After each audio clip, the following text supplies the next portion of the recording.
Subscribe చేసుకోండి Lakshmi cell point ఛానల్ని. పక్కనే ఉన్నటువంటి బెల్ ఐకాన్పై క్లిక్ చేసి ఛానల్లో వచ్చేటువంటి అప్డేట్స్ని మిస్ అవ్వకుండా చూడండి. Hi friends, this is Ganesh. మీరు చూస్తున్నారు లక్ష్మీ సెల్ పాయింట్. అసలే సన్నీ సీజన్, చాలా ఎండగా ఉంది. బయటికి వెళ్తే కానీ చాలా ఎండగా ఉందనేసి ఇంట్లోనే మనం ఏసీ ఆన్ చేసుకొని కూర్చోడమో కూలర్ కింద కూర్చోవడం సరిపోతుంది.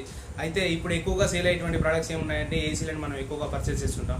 ఈ టైంలో మనం ఏంటంటే ఏ ప్రోడక్ట్ అయినా మనం పర్చేస్ చేసేటప్పుడు ఏమనుకుంటామంటే మనకు తక్కువ రేట్లో కావాలి, నెక్స్ట్ బెస్ట్ ప్రోడక్ట్ అయి ఉండాలి. అయితే దీంట్లో ఏసీలలో కానీ మనం హోమ్ యూటిలిటీస్ ఏ ఉన్నా కూడా మనం ఏంటంటే అవి ఎక్కువగా లైఫ్ టైం ఉండేటువంటి వస్తువులను తీసుకోవాలనుకుంటాం. మళ్ళీ అవి ఎలక్ట్రిసిటీ బిల్ మీద ఆధారపడి ఉంటాయి. కాబట్టి మనం ఏమి ఆలోచిస్తామంటే ఇప్పుడు తీసుకునేటువంటి వస్తువు మనకు నెల నెల ఖరీదు అవ్వకుండా, అంటే ఎలక్ట్రిసిటీ బిల్ కూడా తక్కువ అయ్యేటట్టుగా ఉండేటట్టు చూసుకుంటాం అనమాట. అయితే ఇప్పుడు మనము ఏసీ గురించి మాట్లాడుకుందాం. ఈరోజు మనము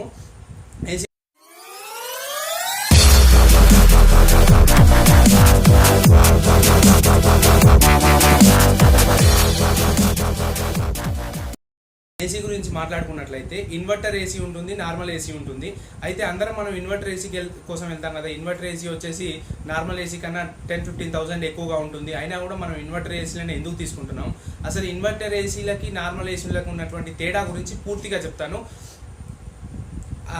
క్యాజువల్గా వచ్చేసి మనం ఇదివరకు యూజ్ చేసేటటువంటి ఏసీలలో 5 స్టార్ 4 స్టార్ రేటింగ్స్ ఏసీలు ఉండేవి.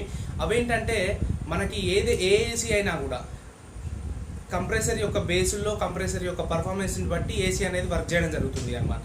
అయితే ఇప్పుడు ఇన్వర్టర్ ఏసీ ఉంది కదండి. ఇన్వర్టర్ మీన్స్ ఏదైతే డీసీ పవర్ని ఏసీగా, అంటే ఈ ఏసీ అంటే ఎయిర్ కండిషన్ కాదండి, ఆల్టర్నేట్ కరెంట్, డైరెక్ట్ కరెంట్ని ఆల్టర్నేట్ కరెంట్గా చేసేదాన్ని మనం ఇన్వర్టర్ అంటాం. యాక్చువల్గా మనం ఇంట్లో యూజ్ చేసుకునేటువంటి ఇన్వర్టర్స్ని కూడా ఇన్వర్టర్ అంటాం. అంటే డైరెక్ట్ కరెంట్ని అది ఇండైరెక్ట్గా చేంజ్ చేయాలన్నమాట. అసలు మనం ఇచ్చేది ఏసీ కదా, మళ్ళీ ఏసీలోకి కన్వర్ట్ చేయడం ఏంటి అనుకుంటాం. మనం 50 Hz 230 volts ఉన్నటువంటి కరెంట్ని మనం దానికి ఇన్పుట్ లాగా ఇస్తున్నాం కదా. మరి ఇన్వర్టర్ ఏసీ ఎందుకు దాన్ని మళ్ళీ ఏసీలో కన్వర్ట్ చేసుకోవడం అంటే, మనం ఇన్వర్టర్ ఏసీలో జరిగేటువంటి ఏం జరుగుతుంది అంటే, ఇన్వర్టర్ ఏసీలో లోపలగా మనం ఇచ్చినటువంటి పవర్ని ఫస్ట్ అది డీసీలో కన్వర్ట్ చేసుకుంటుంది.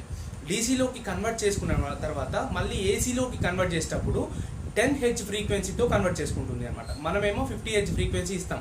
ఇండియాలో ఏ పవర్ అయినా కూడా 50 Hzతో వస్తుంది. మనం 10 Hz అది ఏం చేస్తుంది అంటే ఫస్ట్ డీసీలో కన్వర్ట్ చేసుకొని మళ్ళీ ఏసీలోకి కన్వర్ట్ అయ్యేటప్పటికి 10 Hz ఫ్రీక్వెన్సీతో కన్వర్ట్ చేసుకొని ఎంత పర్ఫార్మెన్స్ కావాలంటే, ఎంత స్లో కావాలంటే అంత స్లోగా మోటార్ తిరిగేటట్టుగా చేసుకోవడం కోసం దాన్ని ఏం చేస్తుంది అంటే అది 10 Hz ఫ్రీక్వెన్సీ ఉండేటట్టుగా కన్వర్ట్ చేసుకుంటుంది. అంటే ఒక సెకండ్కి 10 సైకిల్స్ మాత్రమే ఉంటాయన్నమాట. అది నార్మల్గా అయితేనేమో 50 సైకిల్స్ తిరుగుతుంది. కానీ ఇది కన్వర్ట్ చేసుకున్నటువంటి ఏసీ అంటే ఆల్టర్నేట్ కరెంట్ 10 సైకిల్స్లోకే చేంజ్ అయిపోతుంది. దీనివల్ల ఉపయోగం ఏంటంటే, మనం నార్మల్ ఏసీ విషయానికి వచ్చేద్దాం. నార్మల్ ఏసీలో ఎటువంటి ఇన్వర్టర్ ఉపయోగపడదు. అంటే అలాంటప్పుడు ఏంటంటే మనం 50 Hz ఫ్రీక్వెన్సీ అయితే 50 Hz ఫ్రీక్వెన్సీనే ఉంటుంది. కానీ దాంట్లో ఎటువంటి వేరియేషన్స్ ఉండవు. మరి ఈ వేరియేషన్కి దీనికి సంబంధం ఏంటి అంటే, మనము ఎప్పుడైనా కూడా మనం ఇప్పుడు ఉదాహరణకి ఫ్యాన్ ఉందనుకోండి, ఫ్యాన్ కోసం ఏం చేస్తామంటే మనకు డిమ్మర్ ఉంటుంది కదా, డిమ్మర్లో 1 2 3 4 5 ఉంటాయి. దాన్ని మనం సెట్ చేసుకుంటాం స్పీడ్. మరి వోల్టేజ్తో డిమ్మర్ కంట్రోల్ మన ఫ్యాన్ కంట్రోల్ అయినప్పుడు ఇప్పుడు నార్మల్ ఇన్వర్టర్ ఏసీలో ఎందుకు కంట్రోల్ కాదు అంటే, దీంట్లో చాలా వేరియేషన్స్లో ఎంత తక్కువ స్పీడ్లో కూడా మనం కంప్రెసర్ని రన్ చేయాలి అనుకున్నప్పుడు అప్పుడు అది ఏమవుతుంది అంటే అంత తక్కువ స్పీడ్లో కూడా ఇన్వర్టర్ ఉంటే మాత్రమే రన్ చేయగలిగింది. కానీ దీంట్లో ఎక్కువగా స్పీడ్ వేరియేషన్స్ ఉండవు. మెయిన్గా ఇన్వర్టర్ ఏసీ వల్ల ఉపయోగం మీకు చెప్తాను నేనండి. ఇన్వర్టర్ ఏసీ వల్ల ఉపయోగం ఏంటంటే, ఇప్పుడు నార్మల్ ఏసీలోనైతే ఏదైతే ఉందో ఇన్వర్టర్ ఏసీలో 40% ఎలక్ట్రిసిటీ బిల్ తగ్గిద్ది. నెక్స్ట్ ఎప్పటికీ రూమ్ని ఒకే టెంపరేచర్తో, కాన్స్టెంట్ టెంపరేచర్తో మెయింటైన్ చేస్తుంది. మెయింటైన్ చేయడము వేరు, టెంపరేచర్ ఇచ్చి వదిలిపెట్టడం వేరు. అయితే మెయింటైన్ చేయడానికి ఇన్వర్టర్ ఏసీ తర్వాతనే ఏసీ అయినా. ఎలా అంటే ఇప్పుడు మనం సపోజ్ 22 degrees అని ఇన్వర్టర్లో సెట్ చేసి ఏసీలో సెట్ చేసి పెట్టుకున్నాం అనుకోండి ఇన్వర్టర్ ఏసీలో. అప్పుడు ఏమవుతుంది అదంటే 22 degreeని ఎప్పటికీ మెయింటైన్ చేస్తూ వస్తుంది. అదే నార్మల్ ఏసీ ఏం చేస్తుంది అంటే 22 degree వచ్చేంత వరకు సపోజ్ ఏం చేస్తుంది అంటే ఫస్ట్ ఏసీ స్టార్ట్ కాగానే ఫుల్ స్పీడ్ తోటి, హై టెంపరేచర్ ఉంటుంది కదా రూమ్లో, ఫుల్ స్పీడ్ తోటి తిరిగేసి అదేం చేస్తుంది అంటే ఒక 18-17 వచ్చేంత వరకు రూమ్ని కూల్ చేసేస్తుంది. మళ్ళీ 22 వచ్చేదాకా ఆగిపోతుంది అనమాట. అంటే ఆఫ్ అయిపోతుంది, ఏసీ ఆఫ్ అయిపోయి ఓన్లీ ఫ్యాన్ మాత్రమే రన్ అవుతుంటుంది. కానీ ఇన్వర్టర్ ఏసీలో అలా ఉండదు. అది మనం 22 సెట్ చేసినాం అనుకోండి, 22 degrees టెంపరేచర్ వచ్చేంత వరకు సెట్ చేసామనుకోండి, అఫ్ కోర్స్ అది 21.9కి పడిపోవచ్చు, 22.1కి రావచ్చు. అంతేగాని మిగతాదంతా సేమ్, అంటే సెట్ చేసుకుంటూ వస్తుందన్నమాట.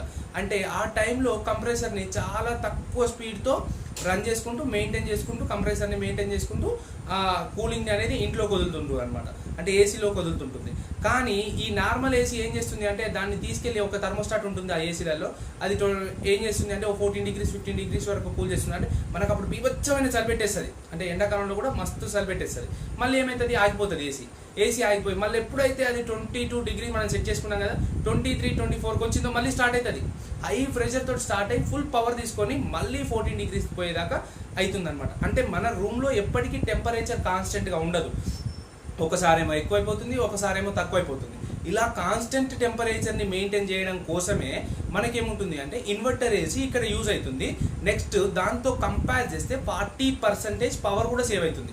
అదేలాగా అంటే మనం ఇప్పుడు ఎప్పుడైనా ఇన్వర్టర్ ఏసీనే అనుకో, ఉదాహరణ చూస్తాం, ఒక మన కామన్గా మన బెడ్రూమ్ కానీ మన హాల్ కానీ ఎంత ఉంటుంది అంటే ఇండియాలో అయితే నార్మల్గా ఒక 100 feet 100 cubic meter ఉంటుంది అనుకోండి.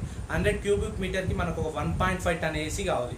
1.5 ton ఏసీ తీసుకున్నప్పుడు ఏమవుతుంది అంటే నార్మల్ ఏసీలో 1.5 ton ఏసీ తీసుకున్నాము, మనం ఒక 20 degrees 21 degrees టెంపరేచర్ సెట్ చేసి పెట్టుకున్నాము. అదేం చేసింది 14 degreesకి తీసుకెళ్ళింది. ఆ టైంలో మనకేంటంటే చలి పెట్టేస్తుంటే మనం దుప్పటి కప్పుకోవాల్సిన అవసరం కూడా వస్తుంది. అంటే టెంపరేచర్ ఒకేలాగా ఉండదు. మళ్ళీ తర్వాత అదేంటి 21 22కి పోయిన తర్వాత మళ్ళీ ఏసీ ఆన్ అవుతుంది. అంటే ఇంతసేపు ఏసీ ఆన్ అయిపోయి మళ్ళీ ఒకటేసారి హై స్పీడ్ తోటి మళ్ళీ రిలీజ్ అయిపోయి మళ్ళీ 1450 అయ్యేదాకా ఏమవుతుంది అంటే మళ్ళీ పనిచేస్తుంది ఏసీ. అది ఇలా జరగడం వల్ల ఏంటంటే ఎప్పుడైనా కంప్రెసర్కి ఫస్ట్ స్టార్టింగ్లో నార్మల్ ఇన్వర్టర్ ఏసీలోనైనా కూడా 1.5 ton ఏసీ ఇన్వర్టర్ ఏసీ తీసుకున్నాం. ఇప్పుడు అదేం చేస్తుంది, అది కూడా 2 ton ఏసీ పవర్ అయితే ఎంతైతే తీసుకుంటుందో అంత తీసుకొని ఫస్ట్ రూమ్ని కూల్ చేసేస్తుంది.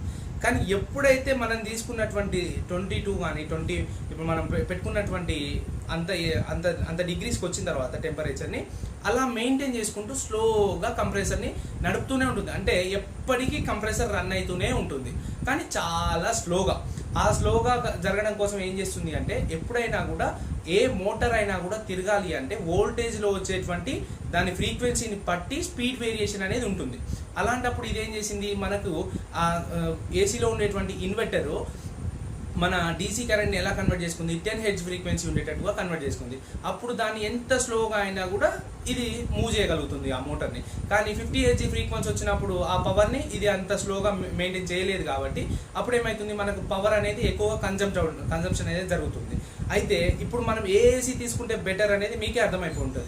ఎందుకంటే ఎప్పటికీ రన్ అవుతూ మనకి కాన్స్టెంట్గా ఒకే రూమ్ టెంపరేచర్ ఉంటుంది, మనకి ఎటువంటి వెదర్ ఎఫెక్ట్ రాదు, ఎటువంటి ప్రాబ్లం ఉండకుండా ఒకేసారి లోకి పోయి ఒకసారి హైకి రావడం ఇలాంటి ప్రాబ్లం లేకుండా మన రూమ్ని ఎప్పటికీ మెయింటైన్ చేస్తుంటుంది, ఆ టెంపరేచర్తో మెయింటైన్ చేస్తుంటుంది.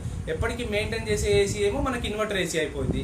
నెక్స్ట్ పవర్ బిల్లో కూడా మనకి ఇప్పుడు ఏసీ అనుకోండి, నార్మల్ ఏసీ అనుకోండి, ఫుల్ స్టార్టింగ్ మళ్ళీ అది ఆఫ్ అయిపోయి మళ్ళీ స్టార్ట్ కావాలని ఏం చేస్తారంటే హెవీ పవర్ తీసుకుంటుంది, హై పవర్ కన్జంప్షన్ చేసుకొని ఫుల్గా ఏసీని రిలీజ్ చేస్తుంటుంది. అప్పుడు ఏమవుతుంది అంటే ఫుల్ పవర్ కన్జంప్షన్ జరుగుతుంది అనమాట, ఎక్కువగా పవర్ కన్జంప్షన్ జరుగుతుంది.